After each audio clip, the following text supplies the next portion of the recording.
اب میری نگاہوں میں جچتا نہیں کوئی، جیسے میرے سرکار ہیں ایسا نہیں کوئی۔ الحمدللہ رب العالمین والصلاة والسلام علی سید المرسلین، اما بعد فاعوذ باللہ من الشیطان الرجیم، بسم اللہ الرحمن الرحیم۔ الصلاة والسلام علیک یا رسول اللہ وعلی آلک واصحابک یا حبیب اللہ، الصلاة والسلام علیک یا نبی اللہ وعلی آلک واصحابک یا نور اللہ۔ میٹھے میٹھے اسلامی بھائیوں اور مدنی چینل کے ناظرین، آج ایک بڑا ہی نرالا انوکھا سلسلہ لے کر ہم حاضر ہوئے ہیں۔ آج کے سلسلے کا موضوع کیا ہے؟ آج کے سلسلے کا نام کیا ہے؟ یقیناً یہ ہر عاشق کے دل کی صدا ہے۔ سارے جہان میں بہت ساری شخصیات کا مطالعہ کر لیجئے، کمالات والے لوگوں کے بارے میں جان لیجئے، مگر سچی بات یہ ہے کہ جس نبی علیہ الصلوۃ والسلام کا ہم نے کلمہ پڑھا ہے، جو آقا ہم سب کے آقا ہیں، ان جیسا نہ کوئی آیا ہے نہ کوئی آئے گا۔ آج کے اس سلسلے کا موضوع ہے جیسے میرے سرکار ہیں ویسا نہیں کوئی۔ میرے میٹھے اسلامی بھائیوں، آج کے سلسلے میں ہم نے نبی پاک علیہ الصلوۃ والسلام کے کمالات اور اختیارات کے بارے میں سننا ہے۔ اس سے پہلے کہ میں بیان کو مزید آگے لے کر چلوں، ایک بڑی شاندار درود پاک کی فضیلت سننی ہے، اور واقعی اس فضیلت کو سننے کے بعد بھی آپ بے ساختہ پکار اٹھیں گے، اب میری نگاہوں میں جچتا نہیں کوئی، جیسے میرے سرکار ہیں ایسا نہیں کوئی۔ اب میری نگاہوں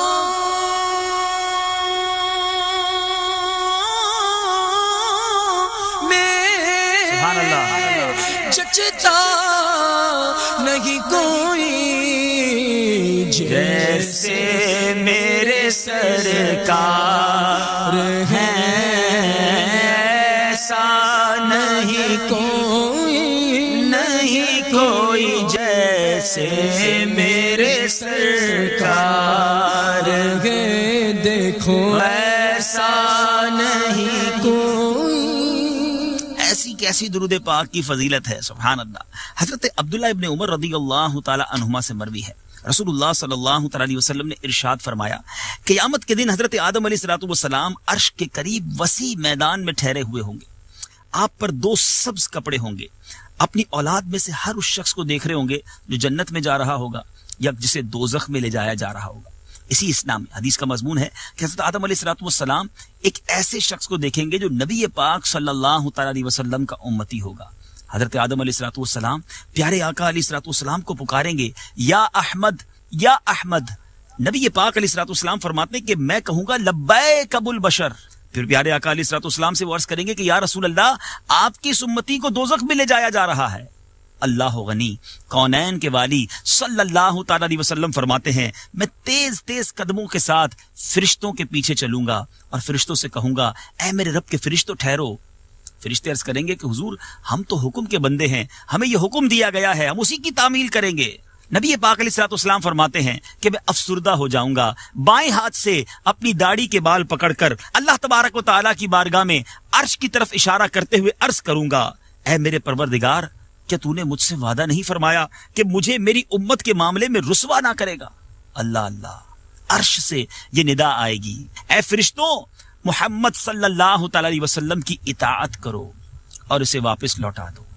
ہائے ہائے ہائے، ذرا غور کیجیے، ابھی تو یہ واقعہ آگے باقی ہے، مگر مجھے امام عشق و محبت اعلیٰ حضرت کا وہ شعر یاد آ رہا ہے۔ فرشتوں نے کیا کہا تھا؟ ہم رب کے حکم کے بندے ہیں، مگر جب نبی پاک نے ندا لگائی، اللہ کی بارگاہ میں عرض کی، تو رب نے فرشتوں سے فرمایا کہ ان کی اطاعت کرو۔ جبھی تو امام عشق و محبت مجدد دین و ملت پروانہ شمع رسالت امام احمد رضا خان علیہ رحمت الرحمان کیا خوب لکھتے ہیں، بخدا خدا کا یہی ہے در، نہیں اور کوئی مفر مکر، بخدا خدا کا یہی ہے در، نہیں اور کوئی مفر مکر، جو وہاں سے ہو یہیں آ کے ہو، جو یہاں نہیں وہ وہاں نہیں۔ بخدا خدا کا یہی ہے در، نہیں اور کوئی مفر مکر، بخدا خدا کا یہی ہے در، نہیں اور کوئی مفر مکر، سے ہو،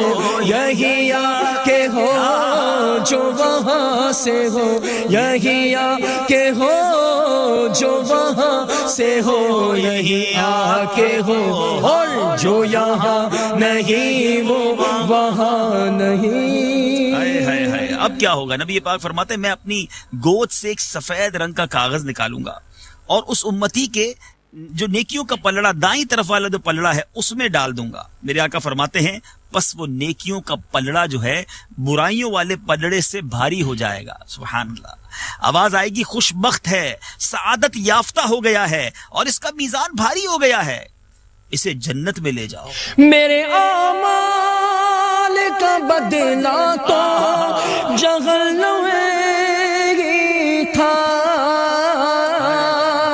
میرے اعمال کا بدلہ تو جہنم ہی تھا، میں تو جاتا مجھے سرکار نے جانے نہ دیا،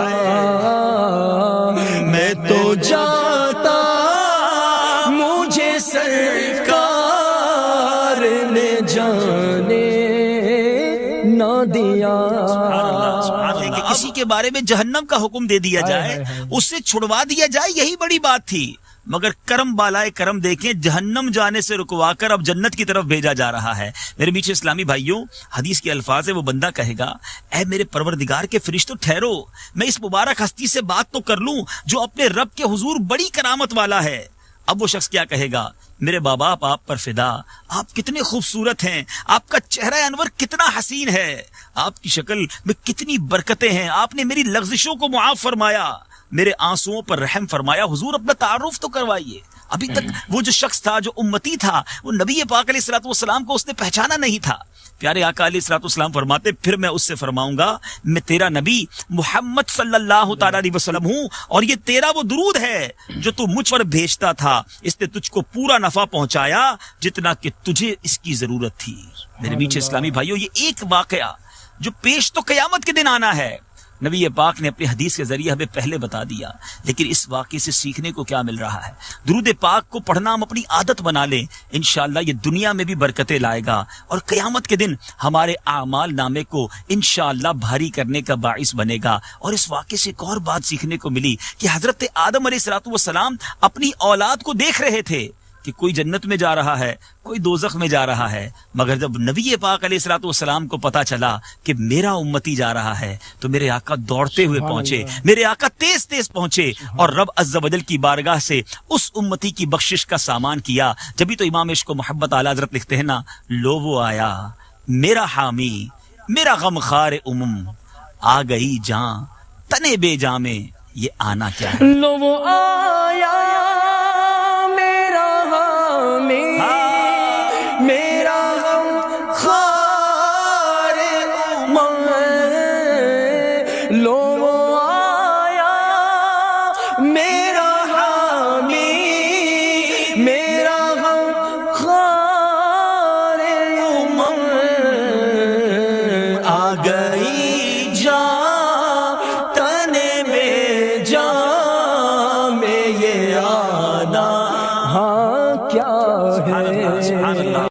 اور جگہ اعلیٰ حضرت لکھتے ہیں نا، ٹوٹ جائیں گے گناہ گاروں کے فوراً قید و بند۔ قیامت کے دن ایسا ہی ہوگا جب آقا تشریف لائیں گے نا، تو اس دن کیسے طاقت کھلے گی نبی پاک کی۔ امام عشق و محبت لکھتے ہیں ٹوٹ جائیں گے گناہ گاروں کے فوراً قید و بند، حشر کو کھل جائے گی طاقت رسول اللہ کی۔ ٹوٹ جائیں گے گناہ گاروں کے فوراً کے دوبر، حشر میں کھل جائے گی طاقت رسول اللہ کی۔ اب درود پاک پڑھنا جو ہے اپنا معمول بنائیے۔ آئیے نیت کرتے ہیں، ویسے ہی میلاد کا مبارک مہینہ ہے، خوب کثرت کے ساتھ درود و سلام کے گجرے آقا کی بارگاہ میں تحفے کے طور پر پیش کرتے رہیں گے۔ پھر یہ واقعہ سن کر ہم کیوں نہ کہیں کہ جیسے میرے سرکار ہیں ایسا نہیں کوئی۔ اب میری نگاہوں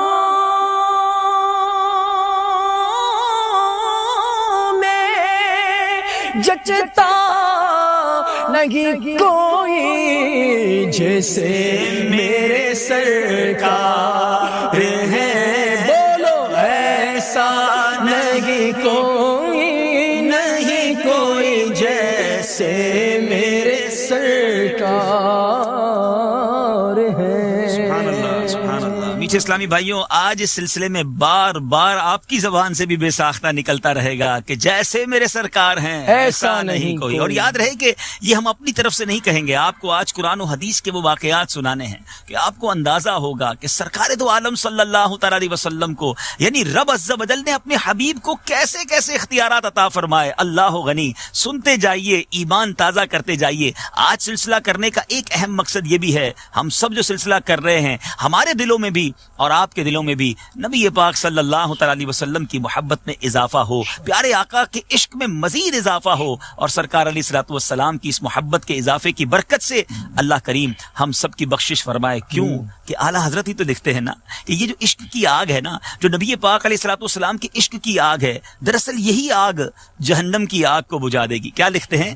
اے عشق تیرے صدقے، اے عشق تیرے صدقے، جلنے سے چھٹے سستے، جو آگ بجھا دے گی وہ آگ لگائی ہے۔ اے عشق تیرے صدقے، جلنے سے چھوٹے سستے، جو آگ بجھا دے گی، ہاں وہ آگ لگائی ہے، جو آگ بجھا دے گی، ہاں جو آگ بجھا دے گی، وہ آگ لگائی ہے۔ کاش وہ آگ لگ جائے انہی شعلوں کو، انہی چنگاریوں کو مزید فروزاں کرنے کے لیے آج یہ سلسلہ لے کر آئے ہیں جس کا نام ہے جیسے میرے سرکار ہیں ایسا نہیں کوئی۔ نبی پاک علیہ الصلوۃ والسلام کے کچھ اختیارات پر بات کرنی ہے، مگر اس سے پہلے ذرا سمجھیے، اختیارات کی دو قسمیں ہیں، اس کی دو کیٹیگریز ہیں۔ ایک ہے اختیارات تشریعیہ، تھوڑا مشکل ہے، میں اس کو ڈیفائن کر دیتا ہوں، اور دوسرا کیا ہے؟ اختیارات تکوینیہ۔ یہ کچھ شرعی اصطلاحات ہیں، ٹرمینالوجیز ہیں، مگر آپ کو آسان کر کے سمجھاتا ہوں۔ تشریعیہ کے اختیارات کے معنی کیا ہے؟ یعنی کسی فعل کو فرض یا حرام یا واجب یا مکروہ یا مستحب یا مباح کر دینا۔ ذرا غور کیجئے، یعنی شرعی طور پہ جو معاملات ہیں اس میں اختیار کسی کے پاس ہونا، یہ کیسے ممکن ہے؟ کبھی غور کر سکتا ہے انسان کہ کوئی اللہ کے سوا کسی چیز کو فرض کر دے، واجب کر دے، مستحب کر دے، مباح کر دے؟ جی ہاں، اللہ نے اپنے محبوب کو جو یہ اختیارات تشریعیہ ہیں یہ بھی عطا فرمائے۔ جی انشاءاللہ آپ قرآن و حدیث کی روشنی میں سنیں گے۔ اور دوسری کیٹیگری اختیارات تکوینیہ، یہ کیا ہے؟ جیسا کہ زندہ کرنا، کسی کو مارنا، کسی کی حاجت پوری کر دینا، کسی کی مصیبت دور کر دینا، زمین پر کھڑے ہو کے چاند کے ٹکڑے کر دینا، یہ اختیارات کس کے ہاتھ میں ہیں؟ سبحان اللہ، اختیارات تکوینیہ۔ اہل سنت کا یہ عقیدہ ہے، یاد رکھیں میٹھے اسلامی بھائی، ہم سب کا عقیدہ ہے، تمام عاشقان رسول کا دنیا بھر میں عقیدہ ہے کہ اللہ تعالیٰ نے دونوں قسم کے اختیارات، یعنی اختیارات تشریعیہ اور اختیارات تکوینیہ، یہ دونوں اختیارات محبوب کریم علیہ الصلوۃ والسلام کو رب نے عطا فرمائے ہیں۔ اب میں صاحب بہار شریعت مفتی امجد علی اعظمی رحمۃ اللہ تعالی علیہ کی بہار شریعت کی عبارت پڑھنے جا رہا ہوں۔ یقین کریں اگر آپ واقعی غور سے سنیں گے، یہ عبارت جو ہے ایمان کو تازہ کر دیتی ہے۔ ایک پیراگراف ہے لیکن کمال الفاظ لکھے ہیں، صدر الشریعہ بدر الطریقہ مفتی امجد علی اعظمی کیا فرماتے ہیں؟ حضور اقدس صلی اللہ تعالی علیہ وسلم اللہ کے نائب مطلق ہیں، تمام جہان حضور صلی اللہ تعالی علیہ وسلم کے تحت تصرف کر دیا گیا، جو چاہیں کریں، جو چاہیں دیں، جس سے جو چاہیں واپس لیں، تمام جہان میں ان کے حکم کا پھیرنے والا کوئی نہیں، تمام جہان ان کا محکوم ہے، اور وہ اپنے رب کے سوا کسی کے محکوم نہیں، تمام آدمیوں کے مالک ہیں، جو انہیں اپنا مالک نہ جانے حلاوت سنت سے محروم رہے، تمام زمین ان کی ملک ہے، تمام جنت ان کی جاگیر ہے، ملکوت السماوات والارض سرکار علیہ الصلوۃ والسلام کے زیر فرمان ہیں، جنت و نار کی کنجیاں دست اقدس میں دے دی گئی ہیں، رزق و خیر اور ہر قسم کی عطائیں سرکار سرکار علیہ الصلوۃ والسلام ہی کے دربار سے تقسیم ہوتی ہیں. دنیا اور آخرت سرکار علیہ الصلوۃ والسلام کی عطا کا ایک حصہ ہے. احکام تشریعیہ حضور صلی اللہ تعالی علیہ وسلم کے قبضے میں کر دیے گئے، جس پر جو چاہیں حرام فرما دیں اور جس کے لیے جو چاہیں حلال کر دیں اور جو فرض چاہیں معاف فرما دیں. جبھی تو شاعر کیا خوب لکھتے ہیں کہ جہاں بانی عطا کر دیں، بھری جنت عطا کر دیں، نبی مختار کل ہیں، جس کو جو چاہیں عطا کریں. جہاں بانی عطا کر دے، بھری جنت ہبا کر دے. جہاں بانی عطا کر دے، بھری جنت ہبا کر دے. نبی مختار کل ہے، جس کو جو چاہے عطا کر دے. نبی مختار کل ہے، جس کو جو چاہے عطا کر دے. سبحان اللہ سبحان اللہ. اور یہ ساری باتیں ایسے ہی نہیں ہیں، واقعات، قرآن پاک کی آیات، صحیح احادیث ثابت کرتی ہیں کہ نبی مختار کل ہیں، جس کو جو چاہیں عطا کر دیں. جی میرے میٹھے اسلامی بھائیوں، اب بات کرتے ہیں اختیارات تشریعیہ کی. ٹھیک ہے، وہ اختیارات یعنی کسی کے لیے فرض کر دینا، واجب کر دینا، مستحب کر دینا، فرض کو معاف کر دینا، یہ اختیارات کیسے ہیں پیارے آقا علیہ الصلوۃ والسلام کے پاس؟ صحیح ستہ اور اس کے علاوہ بہت سی کتب احادیث میں یہ حضرت ابو ہریرہ رضی اللہ تعالیٰ سے یہ حدیث مروی ہے کہ ایک شخص پیارے آقا علیہ الصلوۃ والسلام کی بارگاہ میں حاضر ہوا اور اس نے کہا ہلک تو، یا رسول اللہ میں ہلاک ہو گیا. نبی پاک علیہ الصلوۃ والسلام نے فرمایا تمہارا کیا معاملہ ہے؟ عرض کی کہ میں نے رمضان میں اپنی زوجہ سے قربت کر لی ہے روزے کی حالت میں. فرمایا کہ کیا تو غلام آزاد کر سکتا ہے؟ تو عرض کرتا لا نہیں میرے آقا، میرے پاس یہ استطاعت نہیں ہے کہ میں غلام کو آزاد کر سکوں. نبی پاک نے فرمایا لگاتار 2 مہینے کے روزے رکھ سکتا ہے، یہ کفارہ ہے روزے کا. اگر کوئی روزے کے عالم میں یہ کر لے تو اس کی شرعی احکام میرے آقا بیان کر رہے تھے کہ یا تو غلام آزاد کر دو. کا میں نہیں کر سکتا، میرے پاس یہ استطاعت نہیں. نبی پاک نے فرمایا کہ 2 ماہ کے لگاتار کنٹینیو روزے رکھ سکتے ہو؟ عرض کرتا ہے لا آقا یہ بھی نہیں کر سکتا. ارشاد فرمایا 60 مسکینوں کو کھانا کھلا سکتے ہو؟ عرض کرتا ہے حضور نہیں میں تو یہ بھی استطاعت نہیں رکھتا. اللہ غنی. نبی پاک علیہ الصلوۃ والسلام ابھی ایک گفتگو ہو رہی تھی کہ تھوڑی دیر بعد ایک شخص ایک کھجوروں کا ٹوکرا لے کر بارگاہ رسالت میں حاضر ہوا. نبی پاک علیہ الصلوۃ والسلام نے کیا فرمایا؟ اس شخص کو بلایا اور فرمایا یہ لے لو اب خیرات کر دو. یعنی اس پر جو کفارہ تھا میرے آقا نے اسی کو وہ کھجوریں عطا کر دی کہ جاؤ خیرات کر دو. یعنی میرے آقا نے یہ فرمایا تھا غریبوں پر خیرات کر دو. تو وہ کہتا ہے آقا کیا میں اپنے سے زیادہ کسی محتاج پر خیرات کروں؟ پورے مدینے میں میرے گھر سے زیادہ کوئی محتاج نہیں ہے، میں ہی پورے مدینے میں سب سے زیادہ بڑا فقیر ہوں. میں حدیث کا مضمون بیان کر رہا ہوں. حدیث کے الفاظ ہیں فضحک النبی صلی اللہ علیہ وسلم. میرے آقا یہ سن کر مسکرائے، اتنا مسکرائے، کتنا مسکرائے کہ میرے آقا علیہ الصلوۃ والسلام کے دندان مبارک ظاہر ہوئے اور آقا نے فرمایا جا کر اپنے گھر والوں کو کھلا دے، یہی تیرا کفارہ. جہاں میں ان کی چلتی ہے وہ دم میں کیا سے کیا کر دے. جہاں میں ان کی چلتی ہے وہ دم میں کیا سے کیا کر دے. زمین کو آسماں کر دے، سریا کو سرا کر دے.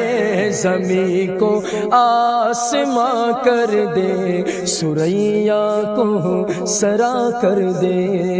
اب ذرا غور کیجئے میٹھے اسلامی بھائیوں، ایک جو کفارہ ہے، جو شریعت کے احکام ہیں کہ یا تو غلام آزاد کیا جائے یا تو لگاتار 2 ماہ کے روزے رکھے جائیں، اگر یہ بھی کوئی نہیں کر سکتا تو 60 مسکینوں کو کھانا کھلایا جائے. مگر نبی پاک کو اللہ نے کیسے اختیارات سے نوازا کہ کھجوریں بھی دی اور کہا ٹھیک ہے اپنے گھر والوں کو کھلا دو، یہی تمہارا کفارہ ہے. یہ اختیار ہے میرے آقا علیہ الصلوۃ والسلام کا. جبھی تو امام عشق و محبت اعلی حضرت لکھتے ہیں آقا میں تو مالک ہی کہوں گا کہ ہو مالک کے حبیب، میں تو مالک ہی کہوں گا کہ ہو مالک کے حبیب، یعنی محبوب و محب میں نہیں میرا تیرا. میں تو مالک ہی کہوں گا کہ ہو مالک کے حبیب،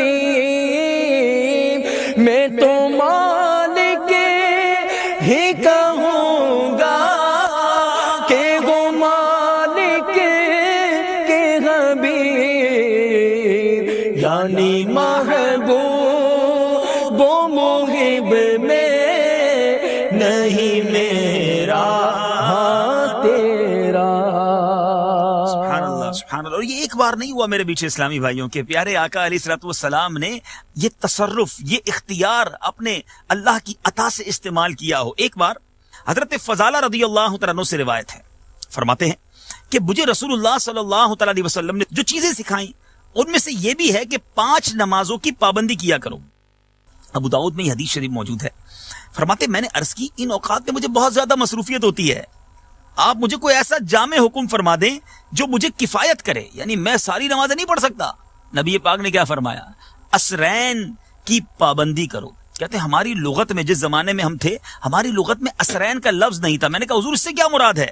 تو فرمایا فجر اور عصر کی نمازیں. گویا نبی پاک علیہ الصلوۃ والسلام نے مسلمانوں پر سب سے اہم فرض جو 5 نمازیں ہیں، میرے آقا نے ایک نہیں، ایک سے زائد صحابہ کو جب وہ آئے تھے ایمان قبول کرنے، ایک صحابی نے کہا میں 5 نمازیں نہیں پڑھ سکتا. نبی پاک نے انہیں بھی 2 نمازوں کا حکم دیا. حضرت فضالہ رضی اللہ تعالیٰ عنہ کی حدیث جو ہم نے سنی کہ اس میں بھی نبی پاک علیہ الصلوۃ والسلام نے فرمایا کہ ٹھیک ہے تم 2 ہی نمازیں پڑھ لیا کرو. یہ کیسا اختیار ہے جو اللہ تبارک و تعالیٰ نے اپنے محبوب کو عطا فرمایا. جبھی تو مولانا حسن رضا خان صاحب لکھتے ہیں نا، ایسا تجھے خالق نے طرح دار بنایا، یوسف کو تیرا طالب دیدار بنایا، کونین بنائے گئے سرکار کی خاطر، کونین کی خاطر تمہیں سرکار بنایا. ایسا تجھے خالق نے طرح دار بنایا، ایسا تجھے خالق نے طرح دار بنایا. یوسف کو تیرا طالب دیدار بنایا، یوسف کو تیرا طالب دیدار بنا. کونین بنائے گئے سرکار کی خاطر، نہیں بنائے گئے سرکار کی خاطر، کونین کی خاطر تمہیں سرکار بنایا، کونین کی خاطر تمہیں سرکار بنایا. اب میری نگاہوں میں جچتا نہیں کوئی، جیسے میرے سرکار ہیں